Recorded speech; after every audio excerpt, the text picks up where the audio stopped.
जय श्री माता जी। पिछले वीडियो में मैंने एक किताब के बारे में आपको बताया था, waking up in the I of the storm.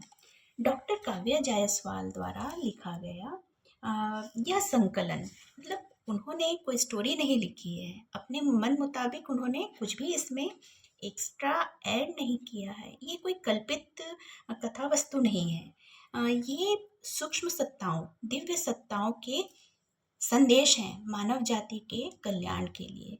लोगों के लिए अभी क्या मार्गदर्शन है यह बताया गया है। जो हमसे हायर रैंक के लोग हैं, जो उच्च स्थिति में हैं, वे हमारी भलाई के लिए ये संदेश हम तक पहुंचाना चाहते हैं। और जो डॉक्टर काव्या जायसवाल हैं, जो एक साइकिक मीडियम है, उनके द्वारा ये बातें बताई गई, उनके द्वारा लिखवाया गया। इन हायर बींग्स ने जो भी बातें की, जो भी बातें बताई, तो काव्या जायसवाल ने उन्हें सिस्टमेटिक वे में वर्गीकृत करके उनके नाम और दिनांक के साथ में, डेट्स के साथ में उन्हें इस किताब में लिखा है। तो हम एक एक करके इन संदेशों को पढ़ेंगे। इन संदेशों को पढ़ने से पहले मैं मास्टर्स, वे हायर बीइंग्स जिन्होंने ये मैसेजेस जन कल्याण के लिए, जनहित के लिए प्रसारित किया है, उनसे अनुमति चाहूँगी कि वे इस संदेश को पढ़ने की, लोगों तक पहुँचाने की मुझे अनुमति दें। हालांकि मुझे ये डायरेक्ट जो ट्रांस स्टेट है वहाँ से भले ये मैसेज ना मिले हों, लेकिन फिर भी डॉक्टर काव्या जायसवाल के द्वारा मुझ तक पहुँचे ये मैसेज, और मैं चाहती हूँ कि लोगों तक ये संदेश अधिक से अधिकतम रूप में प्रसारित हो। मैं इस शुभकामना के साथ ही ये मैसेजेस पढ़ना चाहती हूँ कि लोगों के भीतर का अंधकार छटे, वे आत्मज्ञान की ओर और अपने स्पिरिचुअल असेंशन के लिए काम करें। और इसलिए मास्टर्स मुझे अनुमति दें कि मैं इन दिव्य संदेशों को पढ़ने की पात्रता रखूं। जय श्री माता जी। सबसे पहला संदेश है शिवा का। ये देखिए इस किताब में ये जो है, ये पहला चैप्टर है। ये संदेश स्पेशल नोट्स के नाम से पेज नंबर 4 में है इस किताब में। इसमें पहले ही डॉक्टर काव्या ने फ्रॉम शिवा के नाम से मेंशन कर दिया है कि यह संपूर्ण संदेश, संपूर्ण जो भी इसमें ज्ञान है ना, वो शिवा के द्वारा प्रदत्त है। तो इसका हिंदी ट्रांसलेशन मैं पढ़ना आरंभ करती हूँ। इसे ऐसे समझें कि शिवा स्वयं हमसे कह रहे हैं। वे सीधे हमारे सामने प्रकट होकर, या प्रकट ना भी हो रहे हों तो हमारे कानों में ये बात कह रहे हैं। यह समझ करके, बिल्कुल तन्मय हो करके इस ज्ञान को आत्मसात करने का प्रयास करें। प्रिय बच्चे, अनादिकाल से हर कोई ब्रह्मांड की शक्ति पर विश्वास करने के लिए सहमत हुआ है, लेकिन जब किसी को पृथ्वी पर पुनर्जन्म लेने पर कुछ और सिखाया जाता है तो वह जो आक्रोश महसूस करता है, वह दोनों बातों को स्वीकार करने में असमर्थता के कारण है कि सृजन करने की शक्ति उनमें निहित है, साथ ही आपके ग्रह पर व्यवहार में द्वैत की प्रकृति के कारण भी। हम आपके द्वारा किए गए झूठे वादों के आगे कई बार झुके हैं। हम इन्हें झूठे वादे कहते हैं क्योंकि एक बार जब आपको साधन प्राप्त हो जाते हैं तो आप सरलता से स्रोत को भूल जाते हैं। यदि द्वैत में रहने से आपकी आत्मा की अपनी जन्मजात कौशल को निखारने की दिशा में, अपनी इच्छाओं को पूरा करने की स्थितियों का पोषण होता है, तो क्या यह सच नहीं है कि आप अपनी वास्तविकता के निर्माता हैं? जिस उद्देश्य और कारण से आप हमें दोषी ठहराते हैं, वही आपके महत्वपूर्ण निर्णयों का परिणाम है। शिवा आगे कहते हैं, सावधानी बरतनी चाहिए ताकि एक बार जब आप अपने निर्णय के परिणाम स्वरूप सफलता के शिखर पर पहुंच जाएं, तो आप हमें पवित्र सिद्धांतों के नाम पर इसमें न घसीटें।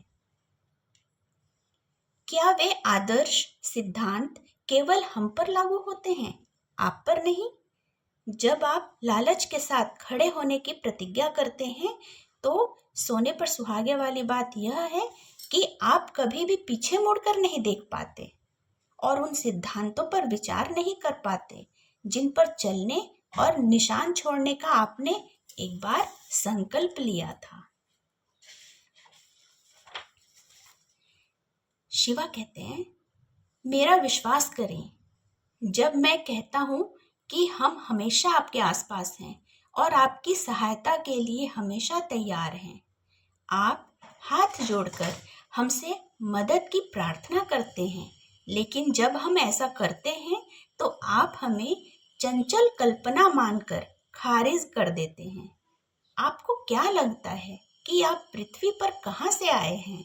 अगर हम नहीं होते तो क्या आपको लगता है कि सांस लेने के लिए हवा या पीने के लिए पानी होता? इन दोनों पर आपकी निर्भरता और आप ही साथ ही आपको तृप्त करने की उनकी क्षमता और उपलब्धता आपके लिए पर्याप्त संकेत होना चाहिए कि यह संयोग नहीं है कि आपकी ज़रूरतें हैं और वे ज़रूरतें पूरी भी होती हैं। हम आपको बारिश देते हैं, हम आपको गरज देते हैं, हम आपको धूल देते हैं, हम आपको समुद्र देते हैं, हम आपको खुशी देते हैं, हम आपको लाभ देते हैं, हम आपको प्यार देते हैं, हम आपको दर्द देते हैं। आप एक हैं और हमसे ही आते हैं।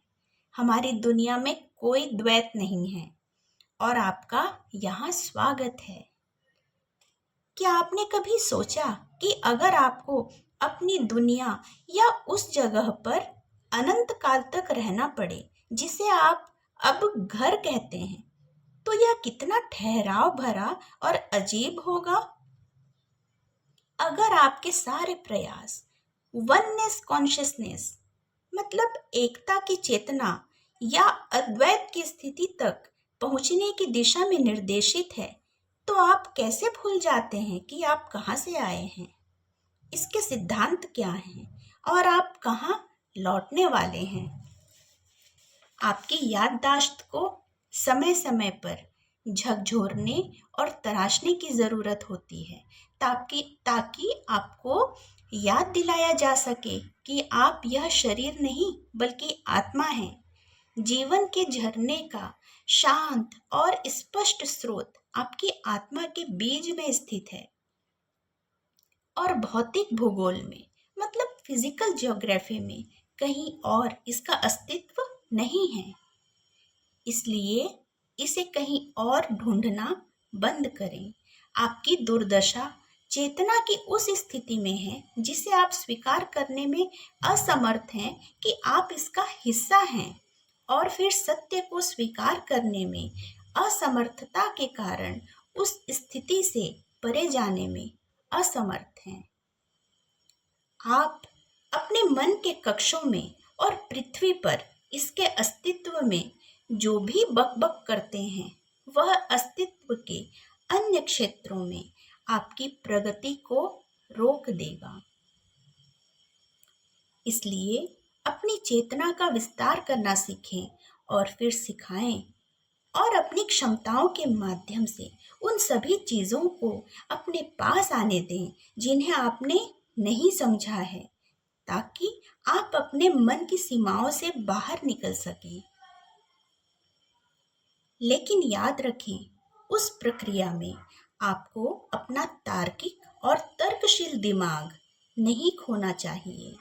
आपकी जन्मजात प्रकृति ठोस है लेकिन पर्याप्त नहीं है, क्योंकि आप एक निरंतर बढ़ती चेतना का हिस्सा हैं। एक ब्रह्मांड जो मल्टीवर्स का हिस्सा है, वह समय, विचार, क्रिया या सृजन तक सीमित नहीं है।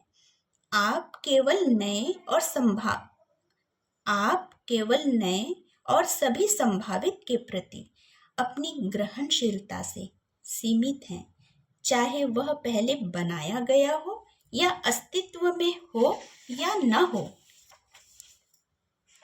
अनादिकाल से आपके राजाओं को जनता को निर्देशित करने और उन पर शासन करने, उन्हें आगे ले जाने और आपको मानवता में अपनी वर्तमान स्थिति तक पहुंचने में मदद करने के लिए, अगली सभ्यता की ओर ले जाने के लिए हमारे द्वारा निर्देशित किया गया है। हमने एक पल के लिए भी आपको भटकने नहीं दिया। तो क्या आपको लगता है कि आप अपने जीवन में सूक्ष्म स्तर पर सचेत रूप से सही विकल्प चुन रहे हैं? सार्वभौमिक चेतना मतलब यूनिवर्सल कॉन्शियसनेस का जो भी हिस्सा है, उसका पालन करके उसका पालन आपके ग्रह के सामूहिक चेतना स्तर पर किया जा रहा है। सामूहिक चेतना मतलब कलेक्टिव कॉन्शियसनेस, सार्वभौमिक चेतना मतलब यूनिवर्सल कॉन्शियसनेस। आपके वर्तमान अस्तित्व के भीतर आपके पास इस दायरे के भीतर विकल्प हैं जिन्हें आप खोज सकते हैं और मापदंडों के भीतर प्राप्त करने की उम्मीद भी कर सकते हैं। फिर भी ये आपके मानवीय दृष्टिकोण से व्यापक है और आपको जीवन भर भ्रमित रखने के लिए पर्याप्त है। आप उन विकल्पों के साथ चक्कर लगाते रहते हैं जिन्हें हमने आपके लिए स्वतंत्र रूप से निर्धारित किया है, लेकिन आप उन कुछ विकल्पों में से अपने लक्ष्यों को खोजने के लिए संघर्ष करते हैं। क्या इसमें हमारी कोई गलती है? अगर आपके द्वारा चुने गए विकल्प आपको विनाशकारी परिणाम की ओर ले जाते हैं, जबकि पहले आपको उस विकल्प की बजाय दूसरे विकल्प की ओर निर्देशित किया गया था जिस पर आप टिके रहना चाहते थे। There are only choices and lessons मतलब केवल विकल्प और सबक हैं। कोई भी दूसरे से बेहतर नहीं है। फिर इन विकल्पों से आपको जो हासिल होगा वह सिर्फ सबक और सिर्फ सबक होगा। फिर भी कोई भी दूसरे से बेहतर नहीं है। हम आपको आशीर्वाद देते हैं, लेकिन आप हमारे आशीर्वाद को अस्वीकार करना चुनते हैं। आपकी अज्ञानता और कठोरता आपकी ग्रहणशीलता को कम करती है और उन आशीर्वादों को कम करती है जो हम आपको दे सकते हैं।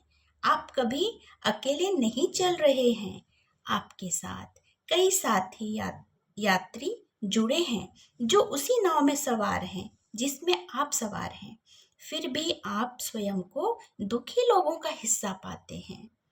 आप पीड़ित की तरह महसूस करना चुन सकते हैं और उस स्थिति में बने रह सकते हैं जो आपको पसंद नहीं है, या समझदारी से सचेत विकल्प चुनकर खुद ही सबक सीखें और उस स्थिति से बाहर निकलें। वही इच्छा शक्ति जिसने आपको सीखने की अवस्था में लाया है, उसमें आपको आगे ले जाने की क्षमता भी है। जय शिव शंभो। तो ये मैसेज है शिवा का सीधे मानव जाति के लिए। अब ये हमारा सौभाग्य है और उससे ज़्यादा कर्तव्य कि इन संदेशों का मान रखें, इन्हें अपनाएं, इन्हें समझें, अपने जीवन में अपने आत्मोन्नति के लिए इनका सदुपयोग करें। जय श्री माता जी।